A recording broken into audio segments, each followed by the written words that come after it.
Ayo serius kita jadikan anak murid kita di sekolah sebagai murid Kristus. Perlengkapi mereka, muridkan mereka. Supaya apa? Supaya anak-anak didik kita di sekolah memiliki kesatuan iman. Mereka punya iman yang benar kepada Kristus. Mereka memiliki kekuatan iman yang besar di sekolah, sehingga ketika ada masalah yang besar sekalipun di sekolah, ketika ada ajaran sesat yang menyesatkan di sekolah,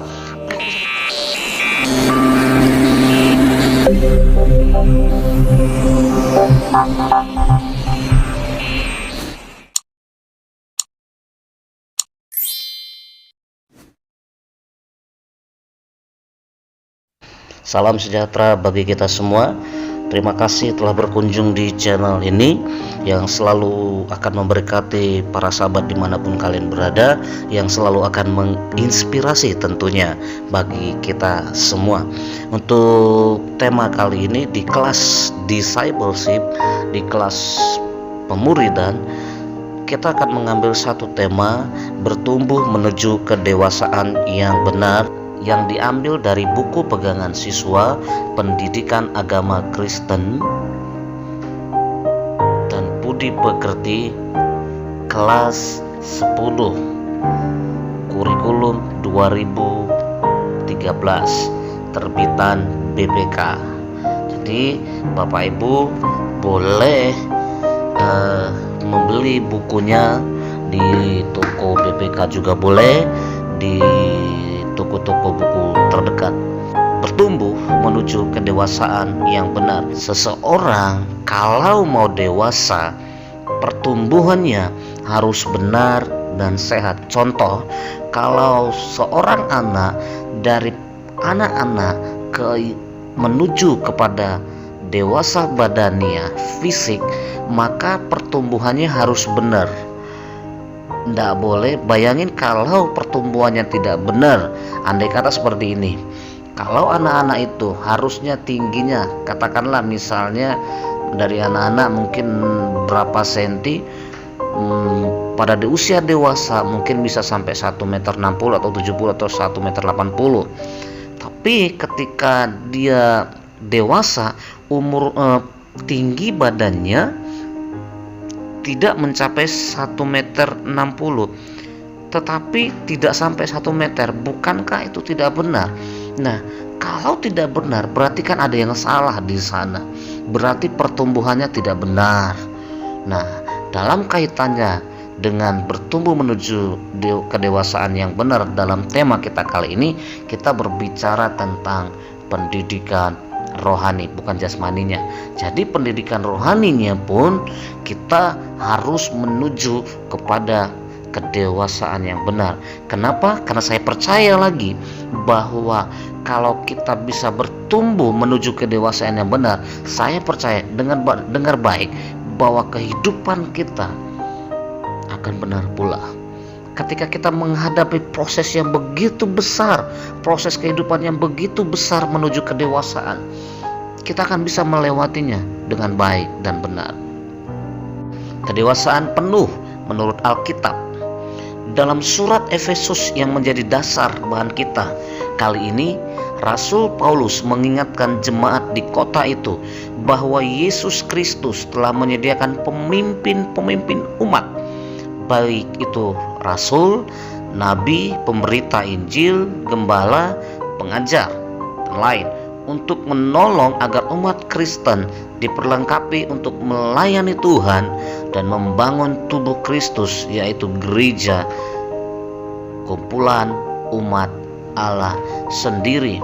Jadi jelas sekali Paulus mengingatkan kita bahwa pemimpin umat, ya, baik rasul, nabi, pemberita Injil, gembala, pengajar, itu tugasnya, fokusnya adalah menolong agar umat Kristen diperlengkapi, agar jemaat diperlengkapi Tuhan untuk membangun tubuh Kristus, baik itu di gereja, maupun di kumpulan umat Allah sendiri. Jadi tugas pemimpin jelas, yaitu memperlengkapi umat Tuhan sampai dewasa. Berat memang sebagai pemimpin, tapi itulah dia. Tugas pemimpin adalah memperlengkapi jemaat sampai menuju kepada kedewasaan penuh, kedewasaan yang benar. Mengapa Tuhan harus melakukan semua ini bagi gerejanya? Surat Efesus menjelaskan bahwa tujuannya mencapai kesatuan iman. Jadi jelas, pemimpin memperlengkapi umat Tuhan, jemaat Tuhan, supaya apa? Supaya mencapai kesatuan iman dan pengetahuan yang benar tentang anak Allah, kedewasaan penuh dan tingkat pertumbuhan yang sesuai dengan kepenuhan Kristus, sehingga kita bukan lagi anak-anak yang diombang-ambingkan oleh rupa-rupa angin pengajaran, oleh permainan palsu manusia dalam kelicikan mereka yang menyesatkan, tetapi dengan teguh berpegang kepada kebenaran. Di dalam kasih kita bertumbuh di dalam segala hal ke arah Dia, yaitu Kristus yang adalah kepala. Jadi jelas sekali tujuannya pemimpin memperlengkapi jemaat adalah untuk mencapai kesatuan iman. Yang kedua, untuk memperoleh pengetahuan yang benar tentang anak Allah. Kita melihat belakangan ini ada banyak anak-anak Tuhan, jemaat Tuhan tidak memiliki pengetahuan yang benar tentang anak Allah. Tapi kebanyakan daripada kita menginterpretasikan anak Allah sesuka hati kita, tidak sesuai dengan standar Alkitabiah. Jadi jelas bahwa pemimpin harus meluruskan ini, pemimpin jemaat harus meluruskan ini, harus menyatukan iman dan memiliki pengetahuan yang benar tentang anak Allah kepada jemaat. Kenapa? Tujuannya supaya dewasa, penuh, dan tingkat pertumbuhan yang sesuai dengan kepenuhan Kristus. Sehingga apa? Sehingga kita sebagai jemaat yang diperlengkapi oleh pemimpin yang benar, maka kita menjadi dewasa yang benar. Kenapa? Karena kita bukan lagi anak-anak yang gampang diombang-ambingkan oleh rupa-rupa angin pengajaran, oleh permainan palsu manusia dan kelicikan mereka yang menyesatkan. Kenapa? Karena kita diperlengkapi, kita jemaat Tuhan itu dilatih untuk menjadi apa? Untuk memiliki kesatuan iman, pengetahuan yang benar, dan kedewasaan dan tingkat pertumbuhan sesuai dengan kepenuhan Kristus. Itulah yang dikatakan sebagai kedewasaan yang benar. Saya percaya ketika kita memiliki kedewasaan yang benar, maka kita bukan lagi anak-anak yang gampang diombang-ambingkan oleh ajaran-ajaran sesat, ajaran-ajaran palsu, dan banyak lagi yang mengombang-ambingkan sehingga kita begitu mudahnya diombang-ambingkan. Dengar ajaran sini, oh ini ajaran yang benar. Dengar ajaran si anu, oh ini ajaran yang benar. Dengar lagi ini ajaran yang benar. Dengar lagi ini ajarannya ini benar, ajaran ini benar. Sehingga dia tidak punya pendirian yang tetap.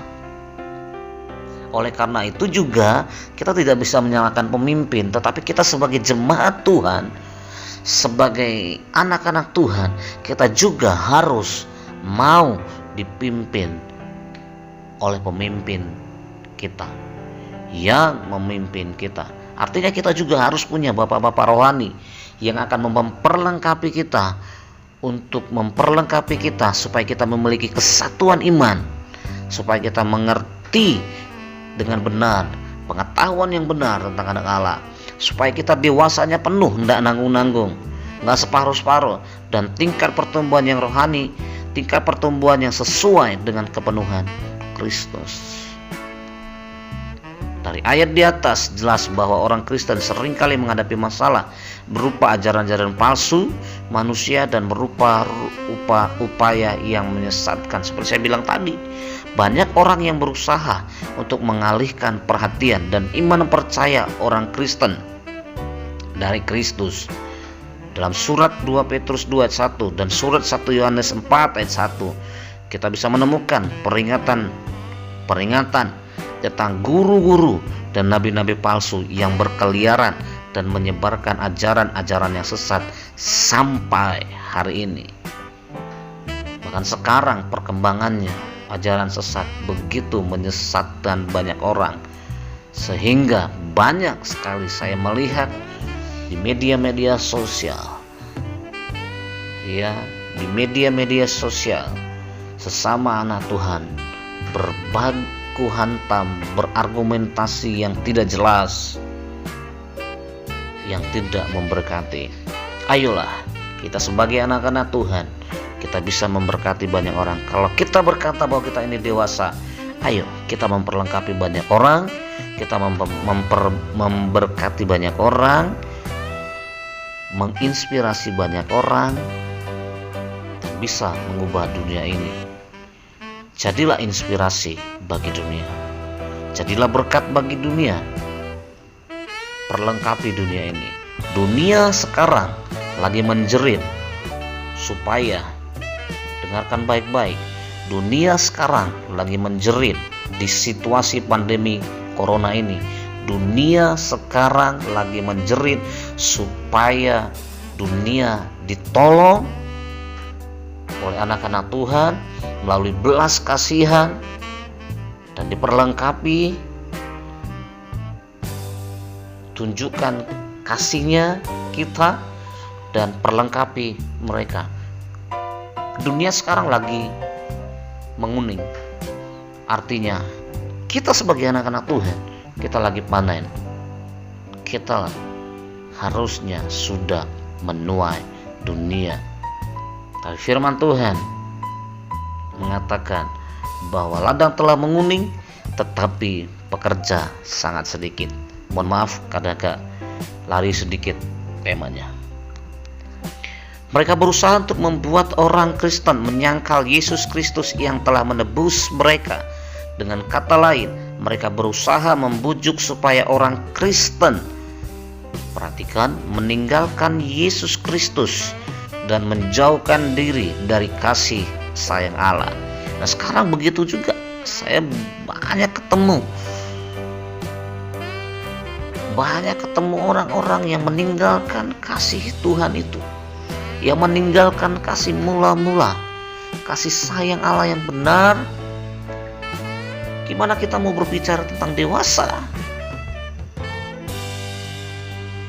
kalau status kita masih anak-anak? Kalau status kita tidak mau dididik, tidak mau diperlengkapi. Nah, kita sebagai anak-anak Tuhan harus bersedia dididik dan diperlengkapi untuk mencapai kesatuan iman, untuk mencapai pengetahuan yang benar tentang Allah, untuk mencapai kedewasaan penuh. Seorang Kristen yang dewasa tidak akan mudah digoyangkan oleh ajaran-ajaran yang sesat. Mari kita lihat bagaimana ajaran sesat itu dikembangkan di sekitar kita. Berbagai ajaran palsu, contohnya The Family International. The Family International lebih dikenal dengan nama Children of God, anak-anak Allah, COG. Kelompok ini didirikan pada tahun 1968 di Huntington Beach, California, Amerika Serikat. Pendirinya bernama David Brandberg, kemudian mengubah namanya menjadi Moses David. Nama Children of God kemudian diubah setelah nama COG mendapat stigma negatif. Kelompok ini mengajarkan bahwa akhir zaman sudah dekat. Nah, ini di masa lalu, di tahun 1968, 1970. Ini ajaran sesat mengatakan bahwa akhir zaman sudah dekat. Yang mengetahui akhir zaman sudah dekat hanya Yesus sendiri yang tahu. Tugas kita sebagai anak-anak Tuhan adalah membangun hubungan yang intim dengan Tuhan dan membangun hubungan yang erat dengan seluruh umat manusia, dan bisa menginspirasi, bisa memberkati, bisa memperlengkapi. Pada tahun 1974, Beck yang pendiri daripada COG, Children of God, memperkenalkan metode untuk mencari anggota baru dengan menggunakan seks sebagai daya tariknya. Mereka mendorong para perempuan anggota COG untuk melakukan hubungan seks dengan orang-orang yang dianggap bisa diharapkan menjadi anggota baru. Nah, sudah bisa bayangin. Wow, sangat mengerikan sekali. Ajaran sesat bukan hanya mempengaruhi daripada tingkah laku, tapi mengarahkan, membawa kita kepada yang namanya kebinasaan, yang namanya dosa. Wow. Mula-mula hal ini dilakukan oleh kelompok terdekat Beck dan belakangan oleh anggota lainnya. Itu tahun 1974. Menurut kelompok ini lebih dari 100.000 orang menerima anugerah keselamatan Allah melalui Yesus. Nah, sebagian lagi menerima kehidupan sebagai murid dan misionaris sebagai hasil dari metode gila ini. Menurut data mereka, para anggota mereka berhubungan seks dengan 223.989 orang selama masa tahun 1974 sampai 1978. Range-nya hanya 4 tahun, tapi mereka sudah menghasilkan orang yang mereka didik, orang yang mereka rekrut. Menyedihkan sekali. Bayangkan sekali, saudara. Kenapa kita harus dewasa benar? Karena supaya kita nggak diombang-ambingkan oleh pengajaran palsu, nabi-nabi palsu, supaya kita nggak anak-anak, sehingga waktu kita dewasa kita nggak melakukan dosa. Remaja sekarang ini harus diselamatkan. Sangat mengerikan sekali. Bapak Ibu guru, kita sebagai guru agama Kristen harus serius ketika kita mengerjakan tugas kita sebagai pendidik di sekolah. Kita harus serius mendidik anak-anak didik kita. Supaya apa? Supaya mereka bisa diselamatkan dari jahatnya dunia ini, dari ajaran-ajaran palsu, dari banyaknya nabi-nabi palsu, dari banyaknya ajaran-ajaran sesat. Ajaran sesat bukan saja dari kekristenan saja, tapi dari luar kekristenan. Banyak sekali ajaran sesat yang mempengaruhi anak-anak muda untuk melakukan sesuatu yang di luar nalar manusia, melakukan dosa seperti melakukan hal yang biasa di akhir-akhir ini. Oleh karena itu saya mengajak para guru, bapak ibu guru, ayo serius kita jadikan anak murid kita di sekolah sebagai murid Kristus. Perlengkapi mereka, muridkan mereka. Supaya apa? Supaya anak-anak didik kita di sekolah memiliki kesatuan iman, Mereka punya iman yang benar kepada Kristus. Mereka memiliki kekuatan iman yang besar di sekolah, sehingga ketika ada masalah yang besar sekalipun di sekolah, ketika ada ajaran sesat yang menyesatkan di sekolah, mereka bisa bertahan. Kenapa? Karena imannya begitu kuat. Kenapa? Karena pengetahuan yang benar tentang Allah begitu luar biasa, dan dewasanya itu nggak nanggung-nanggung dalam kerohanian penuh, kalau Alkitab bilang. Amin. Mari kita selamatkan generasi ini sekarang ini dengan memperlengkapi mereka, dengan mendidik mereka kepada Kristus. Itu ladang kita. Kerjakan ladang kita. Penuhi tanggung jawab kita sebagai pendidik untuk kita bisa mendidik mereka ke arah Kristus. Dan kita sebagai anak didik, kamu sebagai siswa, kamu juga harus bertanggung jawab atas dirimu sendiri. Kamu juga harus mau diperlengkapi. Kamu juga harus mau dididik. Dunia sekarang lagi berjalan kepada yang namanya kebinasaan. Lihat sekelilingmu. Ada banyak orang narkoba, ada banyak orang jatuh kepada seks bebas. Ada banyak orang tawuran, ada banyak orang melakukan kejahatan yang di luar nalar, dan itu sepertinya tidak tabu untuk mereka lakukan. Bertobat kamu nak. Ayo kembali ke jalan yang benar. Anak-anak didikku semua, ayo kembali ke jalan yang benar. Jangan mau disesatkan oleh dunia ini. Jangan mau disesatkan oleh dunia ini. Ikutlah kepada Kristus. Ikutlah kepada arahan Kristus. Maulah diperlengkapi. Maulah dididik. Izinkan dirimu dididik.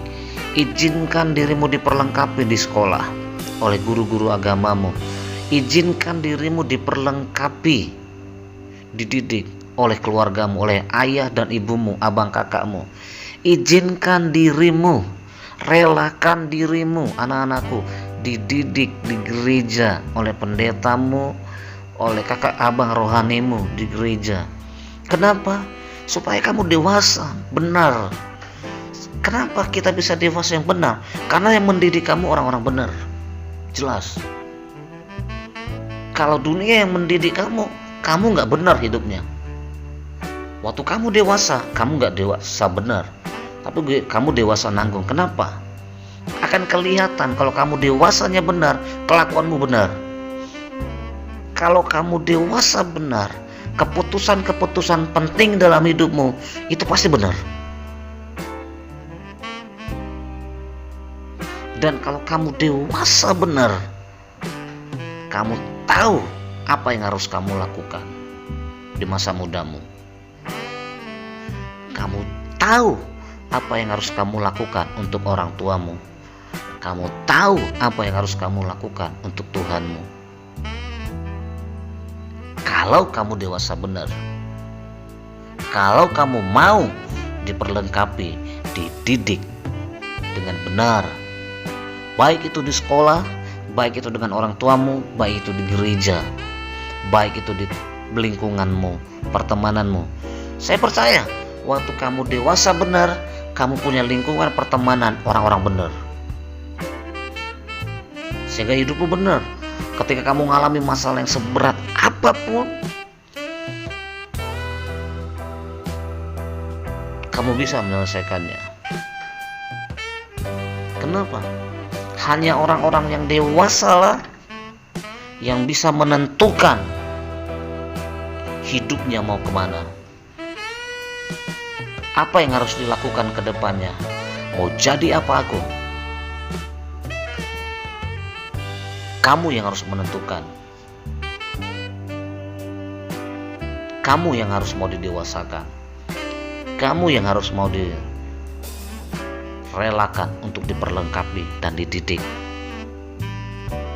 Saya ulangi, baik itu oleh orang tuamu, baik itu oleh guru agamamu di sekolah, baik itu oleh kakak-kakak rohanimu di gereja maupun pendetamu di gereja. Relakan dirimu dididik. Supaya apa? Supaya kamu bisa bertumbuh dewasa benar. Yuk kita kembali ke materi. Metode ini juga menghasilkan banyak anak di luar nikah. Nah, ini COG ini luar biasa bejatnya. Bayangin. Wow. Termasuk anak laki-laki. Karen Zervi, Davidito, yang juga dikenal sebagai Ricky Rodriguez, yang pada tahun 2005 bunuh diri setelah ia membunuh seorang perempuan anggota kelompok ini yang diingatnya pernah melecehkannya secara seksual ketika ia masih balita. Begitu jahatnya ajaran palsu. Balita pun diserang. Apalagi sekarang. Dunia, saya mau ingatkan anak-anakku, anak didikku, kalian yang SMA, SMK, dengarkan baik-baik. Dunia sekarang menuju kepada kebinasaan. Kamu tinggal pilih. Mau mengikut Yesus dengan cara kamu dididik, diperlengkapi di sekolah, di gereja, di rumah, atau kamu mengikuti dunia, dididik oleh lingkunganmu, dididik oleh kemauanmu sendiri yang akan membawamu kepada kebinasaan. Tapi kalau kamu dididik oleh keluargamu, dididik oleh hamba Tuhan di gerejamu, dididik oleh guru agamamu di sekolah, maka kamu akan memperoleh kedewasaan yang benar dalam kehidupanmu, dan kamu akan menerima sesuatu yang benar dalam perjalanan hidupmu. Percayalah bahwa Tuhan sekali Ia berjanji, Dia pasti menepatinya. Kalau kita menjadi pribadi yang dewasa, perjalanan hidup kita pasti bisa kita lewati dengan benar pula. Kenapa? Karena kita mau menjadi pribadi yang dewasa benar. Karena orang yang dewasa benar itu dipenuhi dengan pengetahuan yang benar tentang Allah, kesatuan iman, kedewasaan penuh. Dan ada banyak tugas-tugas penting yang dipercayakan Tuhan untuk kamu kerjakan ke depannya. Dan kamu gak menyia-nyiakan hidupmu lagi, tetapi hidupmu jadi inspirasi, tetapi hidupmu dari sekarang ke depannya memberkati banyak orang, baik itu dirimu sendiri maupun keluarga dan orang-orang sekitarmu. Anak-anak yang dilahirkan dari hubungan seks ini diperkirakan jumlahnya lebih dari 300 orang. Mereka disebut sebagai bayi-bayi Yesus. Wow, luar biasa. Iklan sebagai ajaran palsu, menyedihkan sekali itu. Dan itu nggak boleh terjadi. Sekarang ini, aduh, saya miris sekali.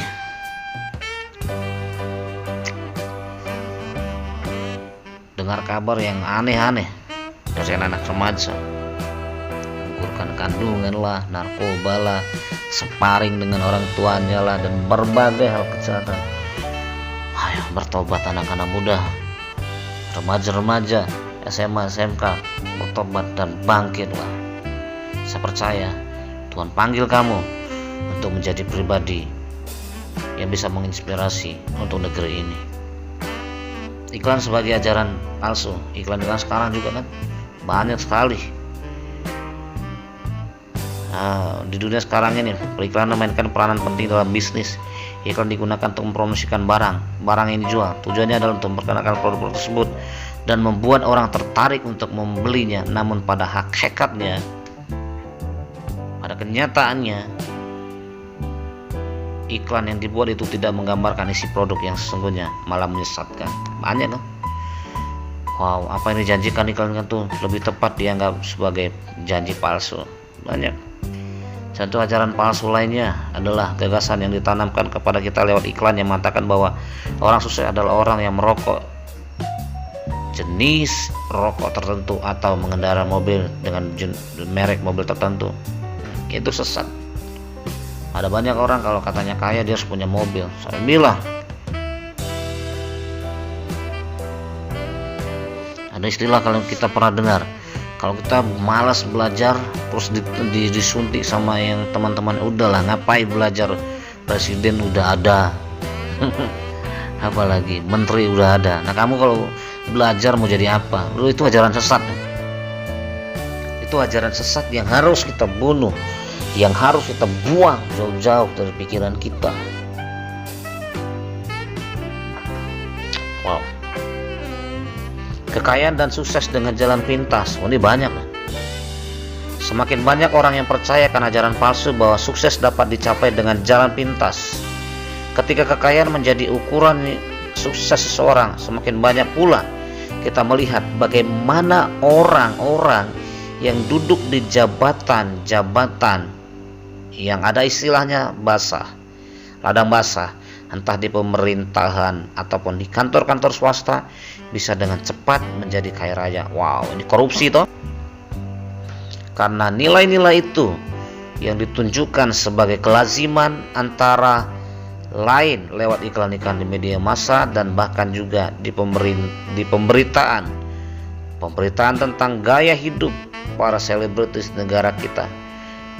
Maka orang-orang pun berbondong-bondong meniru gaya tersebut. Wow, ada lagi. Namun dari mana mereka memperoleh uang untuk membiayai hidup selain daripada korupsi, jual-jual barang narkoba, dan masih banyak lain lagi. Ada yang menjual diri.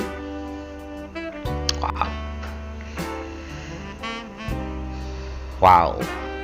Baik, ini ada tugas untuk anak-anakku untuk kalian kerjakan. Tugasnya itu, tugas pertama, tuliskanlah guru-guru dan nabi-nabi palsu yang kamu ketahui dan ajaran mereka, minimal 3 saja. Yang kedua, coba buat rencana tentang bagaimana kamu merencanakan kehidupanmu agar bisa bertumbuh menuju kedewasaan yang benar. Hal-hal apa saja yang dapat kamu lakukan supaya hidupmu bermakna. Yang ketiga, jelaskanlah pengertian ayat berikut, Filipi 2 ayat 3-4.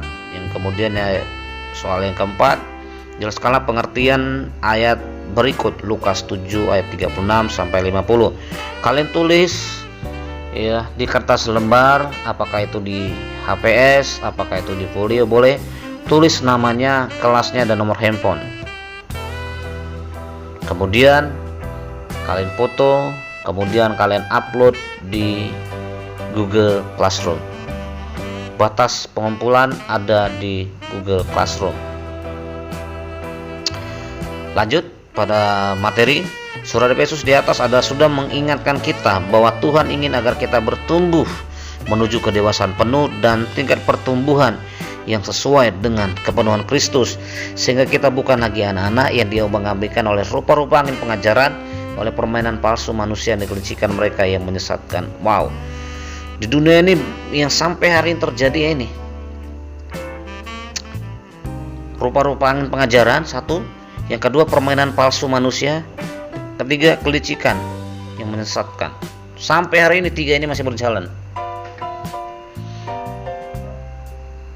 Pengajaran palsu, rupa-rupa pengajaran, permainan palsu, kelicikan.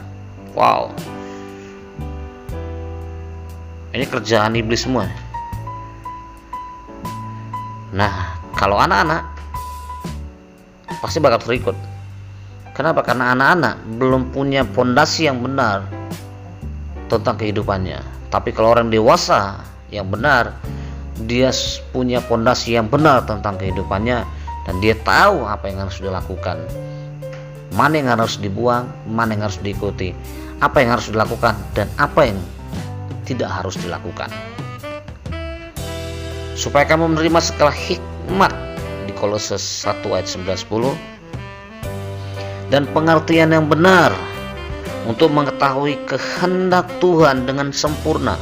Perhatikan, dengan sempurna, sehingga hidupmu layak di hadapannya serta berkenan kepadanya dalam segala hal, dan kamu memberi buah dalam segala pekerjaan yang baik dan bertumbuh dalam pengetahuan yang benar tentang Allah. Jadi jelas bahwa supaya kita menerima segala hikmat dan pengetahuan yang benar. Saya percaya bahwa orang dewasa itu pasti menerima hikmat yang luar biasa. Orang yang dewasa pasti punya pengetahuan yang benar tentang hidupnya. Orang yang dewasa tahu kehendak Tuhan dengan sempurna. Orang yang dewasa tahu bahwa ia berkenan di hadapannya. Orang yang dewasa pasti memberikan buah dalam segala hidup dan pekerjaannya. Dan orang yang dewasa pasti bertumbuh dalam kehidupannya tentang pengetahuan yang benar dalam maupun tentang Allah sendiri. Wow. Jadi itu pentingnya dewasa itu begitu.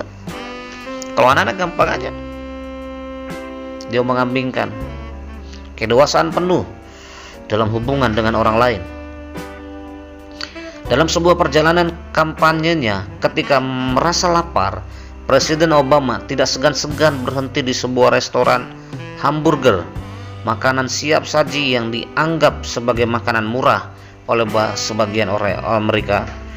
Pada masa itu, waktu Presiden Obama masih menjabat sebagai presiden di Amerika Serikat, ya, di Miami, beliau singgah sebentar di pinggir jalan, ada situ jual burger.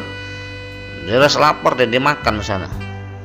Ia tidak segan-segan makan di tempat murahan seperti itu. Pemimpin negara Amerika Serikat, dia tidak segan-segan untuk makan di sana. Orang yang dewasa dan matang kepribadian dan pemikirannya pasti tidak akan canggung-canggung melakukan hal-hal yang di mata orang lain mungkin dianggap akan merendahkan derajat dan kedudukannya. Ia akan mampu memperlakukan setiap orang dengan cara yang sama. Ia tidak kikuk bergaul dengan orang-orang kecil, termasuk mereka yang disingkirkan dan dilupakan masyarakat umum, ataupun berhadapan dengan orang-orang yang berjabatan tinggi. Di masa hidupnya di dunia, Tuhan Yesus pernah melakukan hal yang seperti itu, seperti apa yang dilakukan oleh Obama. Makan di tempat-tempat yang sederhana.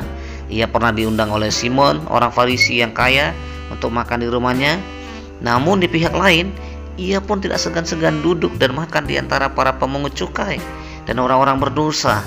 Tuh, contoh teladan yang luar biasa yang bisa kita pakai, yaitu dari Tuhan Yesus sendiri. Dia makan di tempat orang kaya, oke. Dia makan di tempat orang miskin, oke. Dia makan di emperan, oke. Di mana-mana, oke. Dia tidak memandang tempat. Orang dewasa itu enak, tidak ada masalah mengenai tempat, karena bukan itu masalahnya. Tetapi masalahnya adalah di paradigmanya. Itu tadi, dari mana itu didapat? Dari teladan Yesus. Oleh karena itu, kita harus siap diperlengkapi. Anak-anakku harus siap diperlengkapi, siap dididik di sekolah. Amin ya. Dengan kata lain, Tuhan Yesus tidak membeda-bedakan orang. Bahkan sebaliknya, ia berusaha mendekatkan diri dengan orang-orang yang disingkirkan oleh masyarakat, supaya dengan demikian mereka bisa diterima lagi oleh masyarakat, dan dengan demikian dapat diharapkan bahwa mereka bisa hidup seperti banyak orang lainnya. Inilah yang dikatakan oleh Rasul Paulus dalam surat Kolose di atas tentang pertumbuhan pribadi seorang Kristen. Tetapi dengan teguh berpegang kepada kebenaran di dalam kasih kita, bertumbuh di dalam segala hal ke arah Dia, Kristus yang adalah kepala. Dengan berpegang kepada kebenaran di dalam kasih, kita bertumbuh ke arah Kristus. Dan kalau Kristus sendiri bersikap terbuka kepada siapapun, maka kita pun terpanggil untuk bersikap terbuka kepada orang lain. Janganlah kita menjauhkan diri dari orang lain hanya karena mereka berbeda latar belakang, suku, agama, kelas, sosial, warna kulit. Kedewasaan penuh yang kita lihat dalam diri Tuhan Yesus adalah kehidupan yang berfokus pada kepentingan orang lain demi kemuliaan Allah Itulah yang digambarkan oleh Rasul Paulus dalam Filipi 2 ayat 3-4. Sebaliknya, hendaklah dengan rendah hati yang seorang menganggap yang lain lebih utama daripada dirinya sendiri, dan janganlah tiap-tiap orang hanya memperhatikan kepentingannya sendiri, tetapi kepentingan orang lain juga. Apakah ini berarti orang Kristen tidak boleh memperhatikan kepentingannya sendiri? Sudah tentu tidak. Paulus ingin menekankan agar kita tidak hanya memperhatikan kepentingan diri sendiri, tetapi juga memikirkan kepentingan orang lain. Baik, pada akhirnya kita sampai kepada rangkuman, kita sampai kepada kesimpulan dari materi kita kali ini. Yang pertama, kedewasaan yang benar yang mestinya terjadi pada hidup kita masing-masing adalah sikap hidup yang tidak mudah diombang-ambingkan oleh pendapat orang-orang di sekitar kita. Yang kedua, kedewasaan yang benar itu mestinya tampak dalam kemampuan kita ketika kita diperhadapkan dengan berbagai ajaran, pemikiran, filosofi, bahkan juga iklan-iklan yang mengajarkan sukses, keberhasilan, kekayaan, kemasyhuran yang mudah dengan jalan pintas. Alkitab justru mengajarkan yang sebaliknya. Kedewasaan yang benar adalah kedewasaan yang berprinsip, yang didasarkan pada firman Tuhan. Terima kasih untuk materi kali ini. Terima kasih untuk pertemuan kali ini. Tuhan Yesus memberkati kita. Shalom, shalom, shalom, Elohim. Amin.